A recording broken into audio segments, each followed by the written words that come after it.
And the New York Post says, send in the moms to tame the Baltimore rioters. It refers to one woman in particular who took matters into her own hands, literally. Toya Graham spotted her 16-year-old son in a crowd of teens vandalizing and looting. Cameras captured the moment that she confronted her son. She yelled at him and struck him multiple times, and video of the moment spread quickly on TV and social media. More than 2 million people viewed her response to the attention on our Facebook page. The hashtag Mom of the Year began trending on Twitter, and today, Toya Graham, a single mom of 6, joins us only on CBS This Morning. Good morning to you, Ms. Toya Graham. Good morning. Good morning. Here's the front page of the paper this morning. It says, forget the National Guard, send in the moms. They're calling you hero mom. Do you feel like a hero mom this morning? I don't. I don't. Because what was your intention? My intention was just to get my son and have him be safe. Mm-hmm. And at that point, I knew that was, that whole thing was not safe. It wasn't safe at all. Let's go back to that morning, because you had told him, do not go down to the protests. Yes. He told me the night before that, you know, everybody was supposed to meet up at Mondawmin Mall. And I said to him, Michael, go to school. Don't go to Mondawmin. But you knew? But, you know, me and my oldest daughter, I had a doctor's appointment, and we started getting phone calls that they was letting the schools out early, that they were shutting down Mondawmin, and she was like, Mom, we have to go. Wow. You know, you have to leave the doctors off, we have to go. And so to get there and see the mass of polices and the helicopters, and, you know, I actually ran over to the police and I said, you know, where are the children that have to take this bus route here? But tell us when you first saw your son, Toya. Take us there. So after speaking with the police officer, and he pointed across the street from Mondawmin Mall, I stood there on the same side as the police with the shields, and they were throwing bricks. And I was like in an awe, like, it was like, oh my God. And to see my son come across the street with a rock in his hand, I think at that point I just lost it. You recognized the baggy sweatpants. I recognized the baggy sweatpants. He did have the hoodie on, and he did have the face mask on, but it was something about those sweatpants he had on.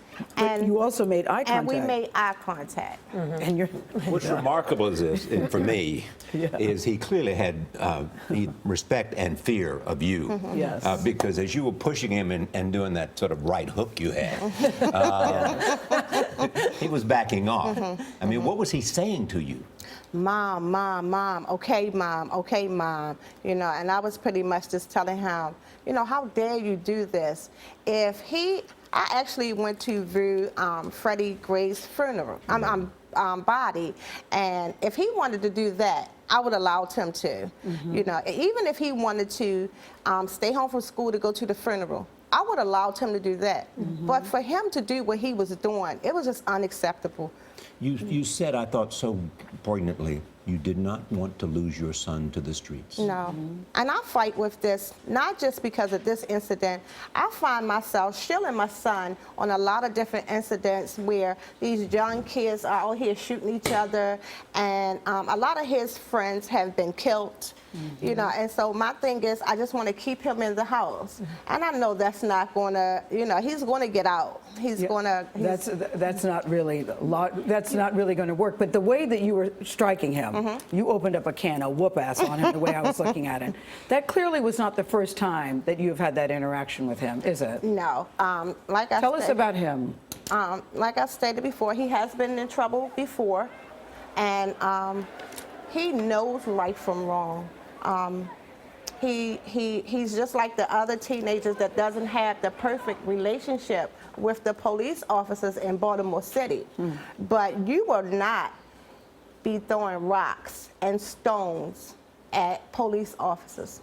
At some point, who's to say that they don't have to come and protect me from something?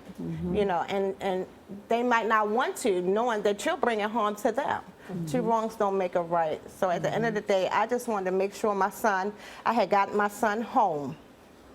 And we actually could see everything after being home watching the news, and he started seeing the fires and everything that was taking place. And Did he say he was sorry? No, he didn't say he was sorry, but, you know, he was coming upstairs and he was telling me things that his friends were saying. What are they saying? You know, Michael, you need to give your mother a hug. You know, Mother's Day is right around the corner. You need to buy her the best Mother's Day gift ever, you know, so. Does he love the attention you're getting, so admiring of you and what you're doing, and people understanding that the life of a single parent who has to work and take care of children is a difficult life? Well, I think at this point, I'm not working at the moment. I just came from losing a job, but just coming into a brand new home. And so he sees me struggle. He sees the struggle that I'm going through. But my children, it's just me and my children. I mean, you know, I don't go out. I don't, you know, do any of that thing. Only thing I do is church, and it's me and my children and my grandchildren. What did you think when you saw that tape of you? What did you think? I thought, oh my God, my pastor is going to have a fit. I did. I tell you what, your pastor may have a fit, but the police commissioner of Baltimore said we need more moms like you. Yeah. So there's a lot of praise, not just, you know, in Baltimore, but certainly around the country. Say, send in the moms. So. But let's not miss the point. This is about the death of Freddie Gray, but it's so much bigger than that. It is. And I don't want people to lose sight. A man has died here. We still don't know 2 weeks later exactly how he died and what happened. Could you just say a little bit about the community and the relationship to the police? I think that's very important. Well, at some point, I understand the frustration that our community is having. We haven't received any information on what happened to this young guy. You know, by looking at it from the news point of view, it seemed like he was harmed. And if he hadn't been harmed, then as people of Baltimore City, you know, we feel as though we have the right to know what happened to him. But you feel people can't talk to the police? We can't talk to the police. So the news, you know, the news, they keep showing how he was dragged to that paddy wagon, and they keep showing him laid up in that hospital with all those tubes to him. As a mother, I mean, that is just devastating to see and don't have any answers. Yeah. And so that's what's frustrating to most of us in Baltimore City. It's just real frustrating to see that that young man was being dragged to that police cruiser, and he wound up in a coma, and then his death, he lost his life. Well, I hope your son has a new appreciation for you today.